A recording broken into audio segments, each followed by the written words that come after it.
કેમ છો મારા પ્યારા ફિનાલિયન્સ ભૂલકાઓ? ચલો આજનો લેક્ચર બાયોમોલિક્યુલ્સમાં પ્રોટીન, એન્ઝાઇમ અને વિટામિન આપણે આ જોશું. પહેલી વસ્તુ તમને કહી દઉં કે આ બધા જ છે ને થિયોરિટિકલ ટાઈપ છે. આમાં કન્સેપ્ટ ઓછા છે. તમે જાતે રીડ કરો ને તોય આવડી જાય, બરોબર છે. સપોઝ વિટામિન એ છે તો વિટામિન એનું કામ શું એ તો તમે રીડ કરો તો ઇન્ફોર્મેટિવ. ઇન શોર્ટ આ બધું છે ઇન્ફોર્મેટિવ. આમાં કન્સેપ્ટ ઓછા, ઇન્ફોર્મેશન જ છે ખાલી. તો ઇન્ફોર્મેટિવ હોય તો રીડ થઈને થાય. તમે કોઈ પણ જગ્યાએ એમબીબીએસમાં મને લોકો આ બધું તો એમબીબીએસમાં તમારે આગળ આવવાનું છે તો એમબીબીએસમાં કોઈ પ્રોફેસર સ્ટડી નહીં કરાવે આવું. એ તમારે જાતે જ બધું સેલ્ફ સ્ટડીની ટેવ પાડજો. બટ મને થોડોક તમારી ઉપર ટ્રસ્ટ છે કે તમને હું ખાલી કહી દઈશ તો તમે કરશો નહીં, સ્માર્ટ વર્ક બી કરશો નહીં. એટલા માટે હું તમને એ ડિટેલમાં સ્માર્ટ વર્ક સાથે હું તમને આપી દઉં છું. આજે સિમ્પલ ઇન્ફોર્મેટિવ છે, ખાલી તમે જોવો સમજો ખાલી, બરોબર. અને મને તમારી ઉપર ટ્રસ્ટ છે કે તમે એટલું બધું આ મારી જેમ સ્માર્ટ વર્ક નહીં કરો, એટલે હું જ તમને સ્માર્ટ વર્ક કરીને આપી દઉં બધી થિયરીનો.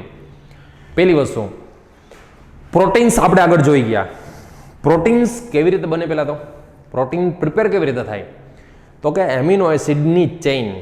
એમિનો એસિડ તમને ખ્યાલ છે 2 એમિનો એસિડ જોઈન્ટ કરો તો ડાયપેપ્ટાઇડ, 3 એમિનો, આની પહેલાંનું લેક્ચર છે તો એમાં 2 એમિનો એસિડ, ડાયપેપ્ટાઇડ, ટ્રાયપેપ્ટાઇડ, ટેટ્રાપેપ્ટાઇડ અને ઘણા બધા જોઈન્ટ કરી તો પોલીપેપ્ટાઇડ હોય. અને પોલીપેપ્ટાઇડ 100 યુનિટથી વધારે હોય તો જનરલી આપણે એને પ્રોટીન્સ કહીએ. બટ પ્રોટીન એટલે તમે ફિક્સ ના કહી શકો આટલાને જ પ્રોટીન કહેવાય. જેમ કે મેં તમને આગળના લેક્ચરમાં એક એક્ઝામ્પલ આપ્યું હતું. ઇન્સ્યુલિન છે, એમાં 51 એમિનો એસિડ જ છે. તો આપણે એવું ફિક્સ ના કહી શકીએ પ્રોટીનમાં આટલા એમિનો એસિડ જ હોય. હવે ટાઈપ્સ ઓફ પ્રોટીન, એમના સ્ટ્રક્ચરને ડિપેન્ડ, એનું ક્લાસિફિકેશન. એક તો હોય ફાઇબ્રસ, એક હોય ગ્લોબ્યુલર. ફાઇબ્રસ મતલબ તમને ફાઇબ્રસ મતલબ ફાઇબર જેમાં હોય. ફાઇબર મતલબ એમાં લાંબો એક તાતણો હોય, બરાબર છે. લોંગ એવી એની ફાઇબર હોય. જેમ કે આપણા હેર છે, ખાસ કરીને ગર્લ્સના હેરથી વધારે ખ્યાલ આવે. લોંગ એનો એક એમિનો એસિડ છે, ટૂંકમાં પ્રોટીન છે, તો એને શું કહીએ આપણે? ફાઇબર કહીએ. પછી વૂલ, સિલ્ક, આ બધું શું છે? તો કે ફાઇબ્રસ છે, ફાઇબ્રસ પ્રોટીન છે. હવે તમે વિચાર કરો, હેર છે, વૂલ છે, સિલ્ક છે, આ વોટર સોલ્યુબલ હોય કે ઇનસોલ્યુબલ હોય? તમને ક્વેશ્ચન પૂછે, ચલો ફાઇબ્રસ છે એ વોટર સોલ્યુબલ કે ઇનસોલ્યુબલ? આમાં જોઈને તો તમને ખ્યાલ આવી જશે. બટ થોડુંક એમણમ યાદ રાખજો કે વાળ છે, વાળ વોટર સોલ્યુબલ હોત તો શું થાય? ચલો આપણા હેર છે, વોટર સોલ્યુબલ હોય તો શું થાય? ભૂકા નીકળી જાય, નાવાનું જ નહીં, મજ પડી જાય, નાવાનું જ નહીં ક્યારેય. શિયાળો, ઉનાળો, ચોમાસું, ગમે ત્યારે વિન્ટર હોય, મોન્સૂન હોય, ગમે તે હોય, નાવાનું જ નહીં. તો પહેલી વસ્તુ, classification on the basis of molecular shape. આના શેપ ઉપર ફાઇબ્રસ પ્રોટીન કેવો હોય? પહેલાં તો ફાઇબ્રસ પ્રોટીન વોટર ઇનસોલ્યુબલ હોય, વોટરમાં સોલ્યુબલ ના થાય, વોટર ઇનસોલ્યુબલ હોય. એના એક્ઝામ્પલ કેરેટીન, આ હેર, વૂલ, સિલ્ક, આ કેરેટીન. માયોસિન મતલબ મસલ્સ, આપણા મસલ્સ છે, મસલ્સ માયોસિન જ છે ને, વોટર સોલ્યુબલ થોડી ના હોય. તો આ ખાસ યાદ રાખજો. ફર્સ્ટ જે શેપ ઉપરથી જે ફાઇબ્રસ, બરાબર છે, મતલબ આવા લોંગ ચેઇન હોય એમાં ફાઇબ્રસ. અને એકબીજા સાથે શેનાથી જોઈન્ટ હોય? તો કે હાઇડ્રોજન બોન્ડ, ડાયસલ્ફાઇડ બોન્ડ્સ, આ બધાથી જોઈન્ટ હોય. કેરેટીન ફાઇબ્રસના એક્ઝામ્પલ છે, કેરેટીન એન્ડ માયોસિન. આ ફાઇબ્રસના એક્ઝામ્પલ યાદ રાખજો. ચલો પછી ગ્લોબ્યુલર પ્રોટીન. આમના પછી સેકન્ડ આવે ગ્લોબ્યુલર પ્રોટીન. ગ્લોબ્યુલર મતલબ ગોળ ગોળ ગોળ ગોળ ગોળ, ગ્લોબ્યુલર પ્રોટીન. ઇન્સ્યુલિન, પેનક્રિયાઝમાં આપણા સ્વાદુપિંડમાં હોય ઇન્સ્યુલિન, તો તમને ખ્યાલ છે ઇન્સ્યુલિન ને આલ્બ્યુમિન્સ ગ્લોબ્યુલર પ્રોટીનમાં આવે. અને આ કેવા હોય છે ભૂલકા? વોટર સોલ્યુબલ હોય. Fibrous water insoluble, globular water soluble છે. તો આ બે વચ્ચેનો ડિફરન્સ ખાસ યાદ રાખજો, globular protein and fibrous protein. Second, proteins classification on the basis of molecular shape. આ તો આપણે શીખી ગયા. હવે મોલિક્યુલર શેપની જેમ શેપ એન્ડ સ્ટ્રક્ચર બંને ઉપરથી ડિવાઈડ કરીએ આપણે. પેલો ખાલી શેપ જ જોયો હતો, હવે શેપની સાથે સાથે સ્ટ્રક્ચર્સ. 4 ટાઈપ્સ ઓફ પ્રોટીન હોય.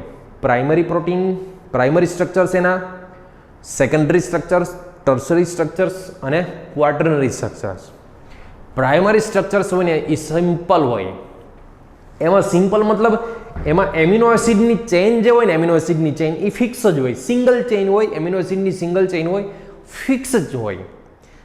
ફિક્સ મતલબ મેં તમને ખબર છે આગળ ડાયપેપ્ટાઇડ, ટ્રાયપેપ્ટાઇડ, ટ્રાયપેપ્ટાઇડના એક્ઝામ્પલ બી આપેલા હતા. એલેનિન પછી ગ્લાયસિન, ગ્લાયસિન પછી ફિનાઇલ એલેનિન, એલેનાઇલ, ગ્લાયસાઇલ, ફિનાઇલ એલેનિન, એવા નેમ આપેલા હતા. આઇલવાળા સફિક્સ હતો એનો, આઇલ હતો. તો પ્રાઇમરી સ્ટ્રક્ચરમાં શું હોય ભૂલકાઓ? તો ફિક્સ હોય. એમિનો એસિડની જે સિક્વન્સ હોય ને, એમિનો એસિડની સિક્વન્સ એ ફિક્સ સિક્વન્સ હોય. સિક્વન્સ ચેન્જ થાય ને તો આખો પ્રોટીન ચેન્જ થઈ જાય. તો ખાસ યાદ રાખજો, પ્રાઇમરી સ્ટ્રક્ચર્સ ઓફ પ્રોટીન આમાં સ્પેસિફિક સિક્વન્સ હોય, ફિક્સ જ હોય. જો સિક્વન્સ ચેન્જ થાય તો પ્રોટીન આખો ચેન્જ થઈ જાય. તો એવા સ્ટ્રક્ચર્સને આપણે પ્રાઇમરી સ્ટ્રક્ચર્સ કહેશું. સેકન્ડરી સ્ટ્રક્ચર્સ ટુ ટાઈપ્સના હોય. એક આલ્ફા હેલિકલ, મતલબ આમ નિસરણી જેવા હેલિકલ ટાઈપ, અને બીજા બીટા પ્લિટેડ સીટ. બીટા પ્લિટેડ સીટ એટલે શું? તો આપણા ઘરે જે ઓલો પડદો હોય ને, પડદો તમે પડદો બંધ કરો, બંધ ઇનશોર્ટ ઓપન કરો ને, એના કરતાં જે ફોલ્ડ કરો તમે, ફોલ્ડ, ત્યારે કેમ આવું ઝિગઝેગ થાય, તો એ ટાઈપના હોય ને બીટા પ્લિટેડ સીટ કહેવાય. ફરી પાછો, it depends on shape present long protein chain. આમાં લોંગ પ્રોટીન ચેઇન હોય. અને બીજી ખાસ યાદ રાખજો, હેલિકલ મતલબ આવા ગોળ, અને બીટા પ્લિટેડ સીટ. બીટા પ્લિટેડ એટલે આપણે ઘરે જે પડદા હોય, પડદાને તમે ઓપન ને બદલે ક્લોઝ કરી દો પડદાને, તો એમાં જે પ્લિટેડ સીટ બને, તો એ ટાઈપના હોય. ખાસ યાદ રાખજો, આમાં એચ બોન્ડિંગ હોય. એમાં કાર્બોનિલનો બોન્ડિંગ NH સાથે હોય, આનો ઓક્સિજન, આનો હાઇડ્રોજન, આ બે વચ્ચે એચ બોન્ડિંગ હોય આલ્ફા હેલિકલ ટાઈપમાં. બીટા પ્લેટેડ સીટમાં બી એવી જ રીતે હોય. આમાં પોતાની ચેઇન હોય ને, તો પોતાની ચેઇન સાથે એચ બોન્ડિંગ હોય. આમાં એક ચેઇન છે ને, તો એની બાજુની ચેઇન સાથે એચ બોન્ડિંગ હોય. બીટા પ્લેટેડ સીટમાં શું હોય? બાજુની સાથે એચ બોન્ડિંગ હોય. આમાં પોતાની ચેઇન સાથે એચ બોન્ડિંગ છે. તો સેકન્ડરીમાં શું હોય ભૂલકાઓ? સેકન્ડરીમાં એક આલ્ફા હેલિક્સ અને બીટા પ્લેટેડ સીટ ટાઈપના પ્રોટીન સ્ટ્રક્ચર્સ હોય. ટર્સરી હોય તો ટર્સરીમાં શું હોય? આમના પછી ટર્સરી. તો ટર્સરીમાં શું હોય ખબર છે? ફરી પાછું ફોલ્ડિંગ હોય. સેકન્ડરી સ્ટ્રક્ચર છે ને, સેકન્ડરી સ્ટ્રક્ચર એનું ફરી પાછું ફોલ્ડિંગ કરો ને તમે, તો ટર્સરી સ્ટ્રક્ચર બની જાય. આ further folding of the polypeptide chain. સેકન્ડરીનું ફરી પાછું તમે ફોલ્ડિંગ કરો તો એ ટર્સરી બની જાય. અને it contain fibrous and globular shape.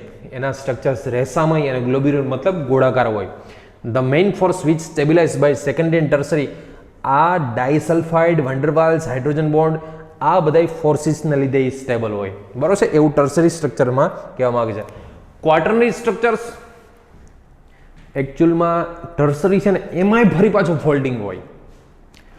ક્વાર્ટરનરી સ્ટ્રક્ચરમાં ટર્સરીનું ફરી પાછું ફોલ્ડિંગ સૌથી કોમ્પ્લિકેટેડ હોય ને, તો આ ક્વાર્ટરનરી.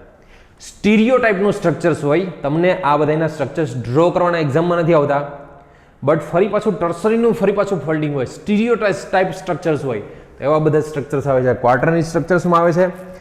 ચલો, એમના પછી મેઇન કન્સેપ્ટ આમાં જે પ્રોટીનના પૂછાય, ફરી પાછું પ્રોટીનના ટાઈપ્સ શેપ ઉપરથી યાદ કરો. ફાઇબ્રસ યા તો ગ્લોબ્યુલર. ફાઇબ્રસના એક્ઝામ્પલ્સ યાદ રાખજો, કેરેટીન અને માયોસિન. કેરેટીનમાં તમને ખ્યાલ છે કે આપણો હેર આવી જાય, વૂલ આવી જાય, સિલ્ક આવી જાય. માયોસિન એટલે મસલ્સમાં જે હોય એ. ગ્લોબ્યુલર છે તમારે ઇન્સ્યુલિન. તો આ બધા એક્ઝામ્પલ સાથે તમારે યાદ રાખવાના. ઇન્સ્યુલિન, આલ્બ્યુમિન એક્ઝામ્પલ સાથે તમારે યાદ રાખવાના છે. શેપ એન્ડ સ્ટ્રક્ચર ઉપરથી ક્લાસિફિકેશન પૂછે તો પ્રાઇમરી, સેકન્ડરી, ટર્સરી, ક્વાર્ટરનરી. એમાં ખાસ કરીને સેકન્ડરી સ્ટ્રક્ચર હોય, એમાં આલ્ફા હેલિકલ ટાઈપ હોય, બીટા પ્લિટેડ સીટ ટાઈપ હોય. બરોબર છે? એ પ્રોટીનના સ્ટ્રક્ચર છે. ડીનેચરેશન પ્રોટીન એટલે, ડીનેચરેશન એટલે વિકૃતિકરણ, ટૂંકમાં ડિસ્ટ્રોય થવું. ડીનેચરેશન મતલબ પ્રોટીનનું ડિસ્ટ્રોય થવું. પ્રોટીન ડિસ્ટ્રોય ક્યારે થાય? સમજો, પ્રોટીન ડિસ્ટ્રોય ક્યારે થાય? જો આપણા બોડીનું ટેમ્પરેચર વધી જાય. આપણા બોડીનું ટેમ્પરેચર વધી જાય મતલબ તાવ આવે. આપણે કહીએ ને 104 ડિગ્રી, 104 ડિગ્રીનું ટેમ્પરેચર થઈ ગયું, તાવ આવે ત્યારે. યા તો ફિઝિકલ ચેન્જ થાય, કોઈ પણ આપણા બોડીની અંદર ફિઝિકલ ચેન્જ થાય, જેના લીધે શું થાય? પીએચ છે ને આપણું, પીએચ, આપણી પીએચ, બ્લડની પીએચ છે એ મેન્ટેન ના રહે. આપણા બોડીમાં જે પીએચ છે એ મેન્ટેન ના રહે. તો આ ત્રણેય વસ્તુને લીધે ટેમ્પરેચર ઇન્ક્રીઝ થાય, ફિઝિકલ કોઈ બી ચેન્જ થાય, પીએચમાં ચેન્જ થાય. આના લીધે શું થાય ખબર છે? જે પ્રોટીન વચ્ચે એચ બોન્ડિંગને મેં તમને આલ્ફા અને બીટા પ્લેટેડ સીટમાં બતાવ્યું હતું ને, જે એચ બોન્ડિંગ છે C1N, એ એચ બોન્ડિંગ બ્રેક થઈ જાય. શું થઈ જાય ભૂલકાઓ? એચ બોન્ડિંગ જે છે, હાઇડ્રોજન બોન્ડિંગ, આ ડિસ્ટર્બ થાય. અને હાઇડ્રોજન બોન્ડિંગ ડિસ્ટર્બ થઈને લીધે શું થાય ખબર છે? એનો ગ્લોબ્યુલર શેપ હોય યા તો ફાઇબ્રસ શેપ હોય, એના શેપમાં છે ને ડિસ્ટર્બન્સ થાય. એનો ગ્લોબ્યુલર શેપ હોય, હેલિકલ ટાઈપ હોય, યા તો કોઈ બી એનો શેપ હોય, એના શેપમાં જ બ્રેક થાય, યા તો ઘણીવાર એવું બને કે આ હાઈ ટેમ્પરેચરના લીધે પ્રોટીન જ બ્રેક થઈ જાય, અને જેના લીધે શું થાય, પ્રોટીન પોતાની બાયોલોજીકલ એક્ટિવિટી હોય ને એ જ નાશ પામે, એ જ ડિસ્ટ્રોય થઈ જાય. પ્રોટીનની બાયોલોજીકલ એક્ટિવિટી જે એનું કામ છે ને, સપોઝ કેરેટીનનું કામ છે હેર બનાવવાનું, બરાબર છે, યા તો નાખૂન બનાવવાનું, તો હવે કેરેટીન જ ના રહે બોડીમાં તો શું થાય ભૂલકાઓ? ઇન શોર્ટ, જેને શું કહે છે? ડીનેચરેશન કહે છે. ડીનેચરેશન શેના લીધે થાય? ટેમ્પરેચરમાં ડિફરન્સ થાય, ચેન્જ ઇન ટેમ્પરેચર, યા તો તમારા ફિઝિકલ કોઈ બી ચેન્જ થઈ જાય, પીએચમાં ચેન્જ થાય, તો જેના લીધે હાઇડ્રોજન બોન્ડિંગ બ્રેક થઈ જાય. તો હાઇડ્રોજન બોન્ડિંગના લીધે પ્રોટીનની જે આઈડેન્ટિટી છે, એ પ્રોટીન આઈડેન્ટિટી પોતાની જે બાયોલોજીકલ એક્ટિવિટી છે એ જ ડિસ્ટ્રોય થઈ જાય, અને જેના લીધે આ પ્રોટીન જ છે એ નીકળી જાય બોડીમાંથી, ઇન શોર્ટ કામ જ ના કરે, તો બોડી તો ગયું ભાઈ લાવ. આને શું કહે છે? ડીનેચરેશન. સિમ્પલ એક્ઝામ્પલ જોઈએ આના ડીનેચરેશનના. તો એગ છે ને, એગ એને બોઇલ કરો, એગ એટલે ઈંડા, એને બોઇલ કરો, તો એમાં તમને ખબર છે કે એની જે વ્હાઇટનેસ છે, ઇન શોર્ટ એ આખું અલગ થઈ જાય, યલો પાર્ટ અલગ થઈ જતો હોય, વ્હાઇટ પાર્ટ અલગ થઈ જતો હોય. બીજું આ વાંચીને ખબર છો, ખાધેલા બધેલા નથી જિંદગીમાં આજ સુધી મેં કોઈ દિવસ મીટને કે આ ઇનશોર્ટ ઈંડાને ક્યારેય હાથ નથી લગાવ્યો, કારણ કે ચણા અને ઘણું બધું એવી વસ્તુ છે કે એમાંથી આપણે મળે જ છે ભાઈ પ્રોટીન્સ, તો એમાંથી શું કામ લેવું જોઈએ? બીજી વસ્તુ ફરી પાછું સમજો, ઈંડા છે, ઈંડા એગ્સ, એને બોઇલ કરો તો એમાં ડીનેચરેશન થાય. પછી દૂધમાંથી દહીં, મિલ્કમાંથી જે કર્ડ બનાવીએ આપણે, તેમાં લેક્ટોબેસિલસ બેક્ટેરિયા જે છે, લેક્ટોબેસિલસ બેક્ટેરિયા એ તમને ખબર છે લેક્ટિક એસિડમાં કન્વર્ઝન કરી દે, બરાબર છે, તો એ છે એ ડીનેચરેશન ઓફ પ્રોટીન થઈ ગયું. એના એક્ઝામ્પલ સાથે મેં અહીંયા તમને આપેલું છે, ખાસ યાદ રાખજો, બરાબર. અને ડીનેચરેશન, ડ્યુરિંગ ડીનેચરેશન યાદ રાખજો, સેકન્ડરી ટર્સરી સ્ટ્રક્ચરને ચેન્જ થાય, ઇવન એ ક્વાર્ટરનરી બી ચેન્જ થાય, બટ પ્રાઇમરી સ્ટ્રક્ચરને કોઈ ચેન્જ થતો નથી. ડીનેચરેશનથી યાદ રાખજો કયા પ્રોટીનના સ્ટ્રક્ચરને કોઈ અફેક્ટ નહીં થતી, તો પ્રાઇમરી સ્ટ્રક્ચર છે ને, પ્રાઇમરી સ્ટ્રક્ચર્સ એને કોઈ ડીનેચરેશનની ઇફેક્ટ થતી જ નથી. તો આ ડીનેચરેશનની પ્રાઇમરી સ્ટ્રક્ચરની ઇફેક્ટ નથી થતી, તો આ ખાસ યાદ રાખજો. આ કોઇગ્યુલેશન ઓફ એગ, એમાં શું થતું હોય? બે એગને બોઇલ કરો તો કોઇગ્યુલેશન થઈ જતું હોય. પછી કડલિંગ ઓફ મિલ્ક, જે દૂધમાંથી દહીં બનાવો, કડલિંગ મતલબ દહીં બનાવવું, તો એમાં બી શું થતું હોય? ડીનેચરેશન થતું હોય. આ ખાસ યાદ રાખજો, કોઇગ્યુલેશન ઓફ એગ એ ડીનેચરેશનનો એક પાર્ટ છે. ચલો એમના પછી એન્ઝાઇમ. આમ તો તમે સરફેસ કેમિસ્ટ્રીમાં ડિટેલમાં સમજી ગયા છો એન્ઝાઇમ. એન્ઝાઇમ એટલે આમ તો બાયોલોજીકલ કેટાલિસ્ટ જ છે, બરાબર. કામ શું એનું? તો કે રિએક્શન રેટ છે ને ઇન્ક્રીઝ કરવાનો. શું કરે? રિએક્શન રેટને ઇન્ક્રીઝ કરી દે. પોતે રિએક્શન મિનોલ થાય ને છેલ્લે આપણે પાછો મળી જતો હોય. એન્ઝાઇમનું કામ શું છે? રિએક્શન રેટ ઇન્ક્રીઝ કરવાનો. એન્ઝાઇમ્સ ઓલમોસ્ટ કેવા હોય? તો કે મોસ્ટલી બધાય ગ્લોબ્યુલર પ્રોટીન છે. એન્ઝાઇમ શું છે? Actually globular protein. Invertase, zymase, maltase. એક એન્ઝાઇમ જોરદાર, ઓક્સિડો રિડક્ટેઝ. શું લખ્યું છે? ઓક્સિડો રિડક્ટેઝ. આ એન્ઝાઇમનું સ્પેશિયલ કામ શું ખબર? આ એક એન્ઝાઇમ એવો એન્ઝાઇમ છે કે એક મોલિક્યુલ છે ને એનું રિડક્શન કરે અને બીજો મોલિક્યુલ છે ને એનું ઓક્સિડેશન કરે. પોતે એક જ, ટૂંકમાં ડ્યુલ નેચરનું કામ શું છે? Dual nature. ઓક્સિડો રિડક્ટેઝ યાદ રાખજો ભૂલકાઓ, ઓક્સિડો રિડક્ટેઝ એકનું ઓક્સિડેશન કરે, બીજાનું રિડક્શન કરે. અને એન્ઝાઇમ તમને પૂછે કે કેવા પ્રોટીન્સ છે, તો જનરલી ગ્લોબ્યુલર પ્રોટીન્સ છે એન્ઝાઇમ. શું છે એન્ઝાઇમ? Globular proteins. પ્લસ આની મિકેનિઝમ, સરફેસ કેમિસ્ટ્રીમાં આમ તો આની મિકેનિઝમ તમે જોઈ જશે. મેઇન આનું કામ છે ને એ એક્ટિવેશન એનર્જી જે હોય ને, રિએક્શનની એક્ટિવેશન એનર્જી ડિક્રીઝ કરવાનો. વિધાઉટ કેટાલિસ્ટ યા તો વિધાઉટ એન્ઝાઇમ તમે જુઓ, સુક્રોઝમાંથી ગ્લુકોઝ પ્લસ ફ્રુક્ટોઝ હાઇડ્રોલાઇસિસ કરીને બનાવીએ ને, વિધાઉટ એન્ઝાઇમ આની high activation energy 6.22 kilo joule into mall inverse. But એમાં ઇન્વર્ટેઝ યા તો સુક્રેઝ આ એન્ઝાઇમ એડ કરી દો તો યાદ રાખજો, પહેલા આટલી હાઈ એક્ટિવેશન એનર્જી જોતી હતી, એને બદલે આટલી જ એક્ટિવેશન એનર્જીમાં એ રિએક્શન થઈ જાય. તો એન્ઝાઇમનું મેઇન કામ શું છે ભૂલકાઓ? એક્ટિવેશન એનર્જી ડિક્રીઝ કરવાનો, બરોબર છે. લોક એન્ડ કી વાળો કન્સેપ્ટ તો તમે આમ તો સરફેસ કેમિસ્ટ્રીમાં શીખી જ ગયા હશે. કે એમાં એન્ઝાઇમની છે ટોટલ મિકેનિઝમ એકચ્યુઅલી શું હોય છે. તો ફરી પાછું કહું છું, એન્ઝાઇમનું મેઇન રોલ શું છે? એક્ટિવેશન એનર્જી ડિક્રીઝ કરવાનો, એક્ટિવેશન એનર્જીને ડિક્રીઝ. જો એન્ઝાઇમથી yield ઇન્ક્રીઝ ના થયો વિધાઉટ, માની લો કે આ છે સપોઝ 90% બનતું હોય, બે બને 50-50%, પણ માની લો કે 90% બે થઈને પ્રોડક્ટ બનતી હોય, તો આમાંય 90% જ બને. એન્ઝાઇમ yield ઇન્ક્રીઝ ના કરે, એન્ઝાઇમ yield મતલબ પ્રોડક્ટ ઇન્ક્રીઝ ના કરે, પ્રોડક્ટના પર્સન્ટેજ વિધાઉટ કેટાલિસ્ટ યા તો વિધાઉટ એન્ઝાઇમ યા તો વિથ એન્ઝાઇમ ફિક્સ જ રહે. કરે શું? ટાઈમ બચાવે. મેઇન એન્ઝાઇમનું કામ શું છે? ટાઈમ બચાવે. તો યાદ રાખજો, સુક્રોઝમાંથી ગ્લુકોઝ પ્લસ ફ્રુક્ટોઝ આટલી એક્ટિવેશન એનર્જી હોય તો સ્પીડમાં કરી દે reaction, as well as activation energy ઓછી જોઈએ. આ તો મેઇન એન્ઝાઇમનો રોલ હતો. ચલો એન્ઝાઇમ પછી આપણે ટોપિક જોઈએ વાઇટામિન્સ. વાઇટલ પ્લસ એમિન, એવું માનવામાં આવતું પહેલા કે વાઇટામિન્સ છે ને એમાં એમિનો ગ્રુપ છે, NH2 ગ્રુપ, એટલે વાઇટલ પ્લસ એમિન વાઇટામિન બેને મિક્સ કર્યો. પછી રિસર્ચથી ખબર પડતી ગઈ કે એકચ્યુઅલમાં મોસ્ટલી એવા છે વાઇટામિન્સ કે જેની અંદર NH2 ગ્રુપ છે જ નહીં, એમની અંદર NH2 ગ્રુપ જ નથી. તો NH2 ગ્રુપ ના હોય તો એમિન મતલબ એમિન છે જ નહીં, તો પછી એમિન નથી તો એનો ઈ કાઢી નાખ્યો અને ખાલી VITAMIN વાઇટામિન આટલો જ સ્પેલિંગ રાખ્યો. ઈ કાઢવાનું મિનિંગ શું? ક્વેશ્ચન કોઈ પૂછે તો કે પહેલાં એવું માનવામાં આવતું કે વાઇટામિનમાં NH2 ફંક્શનલ ગ્રુપ છે, બટ આમાં NH2 ફંક્શનલ ગ્રુપ છે નહીં, ઓલમોસ્ટ વાઇટામિનમાં NH2 ગ્રુપ નથી.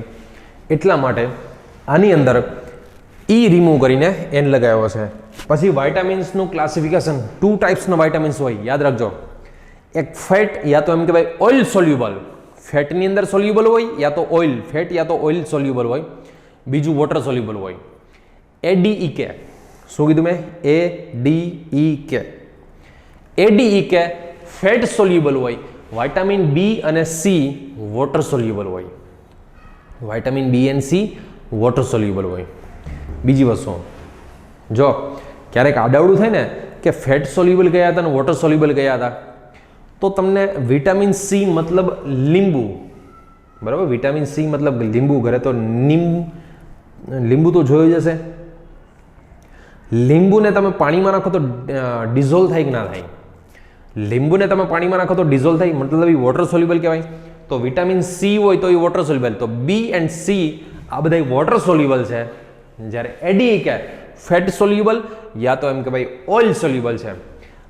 આ આપણા બોડીમાં સ્ટોર ક્યાં થાય? ADEK સ્ટોર ક્યાં થાય? તો કે લીવર એન્ડ એડિપોઝ ટિશ્યુ, મતલબ ફેટ સ્ટોરિંગ જે ટિશ્યુ છે એની અંદર સ્ટોરેજ થાય. ખાસ કરીને યાદ રાખજો, લીવર એટલે કે યકૃત આપણું, લીવર અને એડિપોઝની અંદર આ સ્ટોરેજ થતા હોય.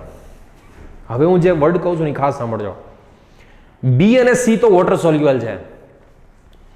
જેટલા બી વોટર સોલ્યુબલ હોય ને, તમે પાણી પીઓ તમે, બરોબર છે? માની લો કે તમે પાણી પીધું, તો જે પાણી પીઓ ને એટલે શું થાય ખબર છે? યુરિન થ્રુ વિટામિન બી અને સી નીકળી જાય, કારણ કે એ તો વોટર સોલ્યુબલ છે. તમે જેટલું પાણી પીઓ એટલા બધા વિટામિન નીકળી જવાના. બટ એક જ એવો વિટામિન છે, વિટામિન B12. યાદ રાખજો, વિટામિન B12 આ એક જ એવો છે જે આપણે વોટર સોલ્યુબલ હોવા છતાં બી આપણા બોડીની અંદર સ્ટોર થાય છે. વિટામિન B12 જેનું સેકન્ડ નેમ છે સાયનોકોબાલેમાઇન. વિટામિન B12 નું સેકન્ડ નેમ શું છે? સાયનોકોબાલેમાઇન. આ એક જ એવો છે કે જે આપણા બોડીની અંદર સ્ટોર થાય. બાકીના બધા જ વિટામિન બી એટલે vitamin B1, vitamin B2, B6 આ બધા જ આપણા બોડીમાંથી નીકળી જાય, બરોબર છે? વાયા યુરિન.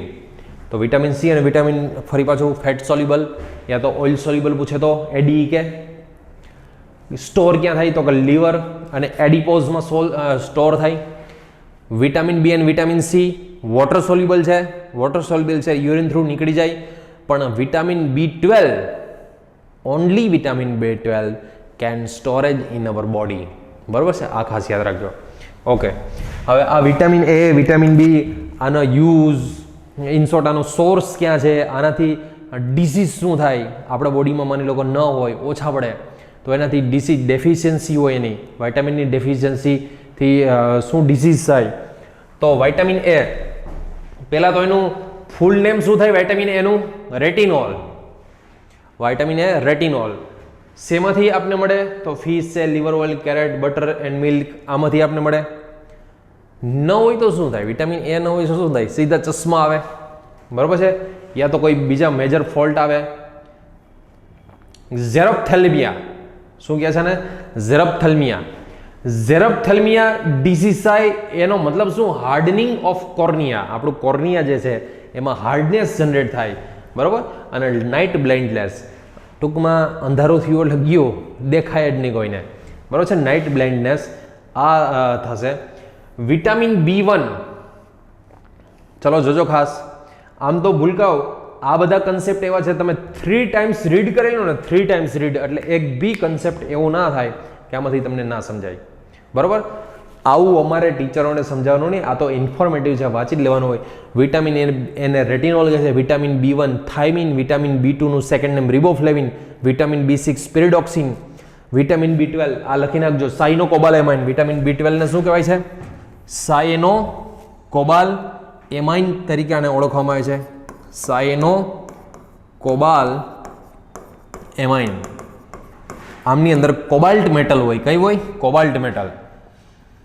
તો સાયનોકોબાલેમાઇન આમને એમનું આઈડેન્ટિફિકેશન છે. આની ટ્રીક આપી દો.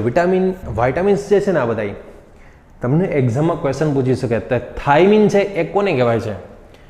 યા તો એવું પૂછે રિબોફ્લેવિન છે એ કયા વિટામિનનો નેમ છે? પ્રિડોક્સિન છે એ કયા વિટામિનનું નેમ છે?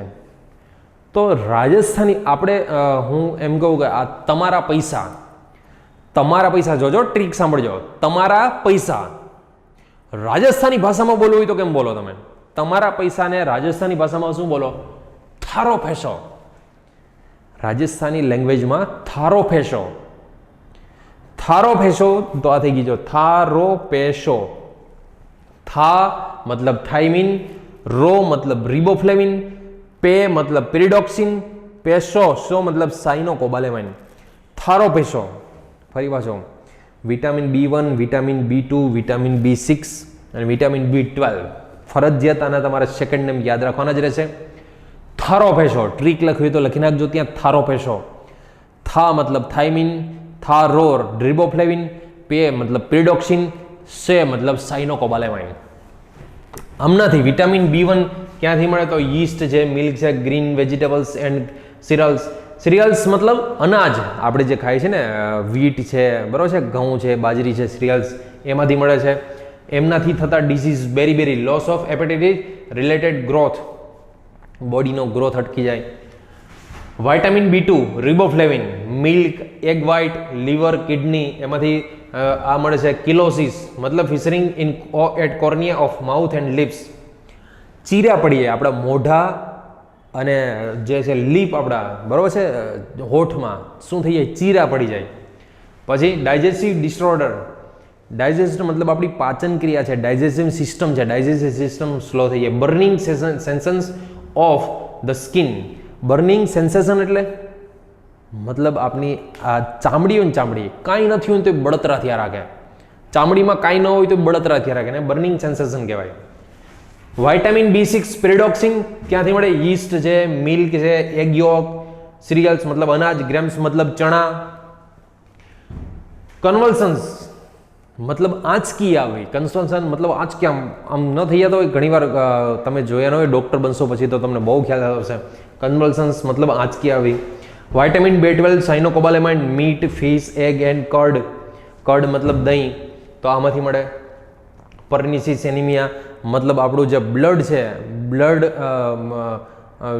ઇન શોર્ટ ડિસ્ટ્રોય થતું જાય, હિમોગ્લોબિન આપણું ડિસ્ટ્રોય થતું જાય, તો એને આપણે વિટામિન B12 સૌથી વધારે બોડીમાં આપણે મેઇન પ્રોબ્લેમ હોય તો B12 નો જનરલી હોય. Vitamin C ascorbic acid. Scurvy જેનાથી ડિઝીઝ થાય. સ્કર્વી મતલબ આપણા દાંતના જે પેઢા છે, દાંતના પેઢા ગમ્સ જેને કહીએ, એ વીક પડી જાય.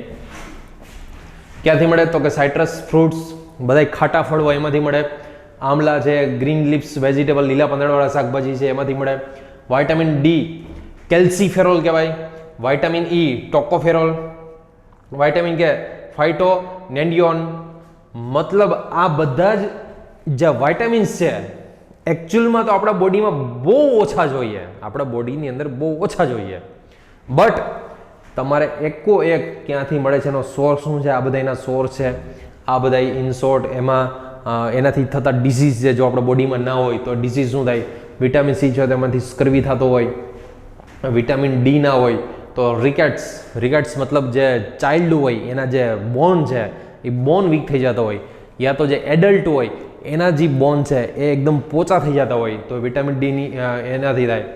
પછી વિટામિન ઈ ના હોય તો increase fragility of RBC and muscular weakness, એટલે કે આરબીસીની અંદર નાજુકતા આવે અને મસ્ક્યુલર વીકનેસ એટલે આપણા સ્નાયુ છે એ નબળા પડી જાય, સ્નાયુઓ બધા બરાબર છે, મસલ્સ નબળા પડી જાય. વિટામિન કે ન હોય તો ઇન્ક્રીઝ બ્લડ ક્લોટિંગ ટાઈમ, આપણું જે બ્લડ માની લો કે ક્યાંક પડી ગયા, ઢોળાઈ ગયા અને ક્યાંક લાગ્યું, લોહી નીકળતું બંધ જ ના થાય તો એનો મતલબ સમજી લેવાનો કે વિટામિન કે બરાબર છે એ આપણા બોડીમાં ઓછો છે, તો વિટામિન કે નથી સમજી લેવાનો. સો ફ્રેન્ડ્સ, આ બધું જ જે મેં તમને અત્યાર સુધી જે આ લખાયું છે આ સીટ હું તમને પરફેક્ટ લખી લેજો.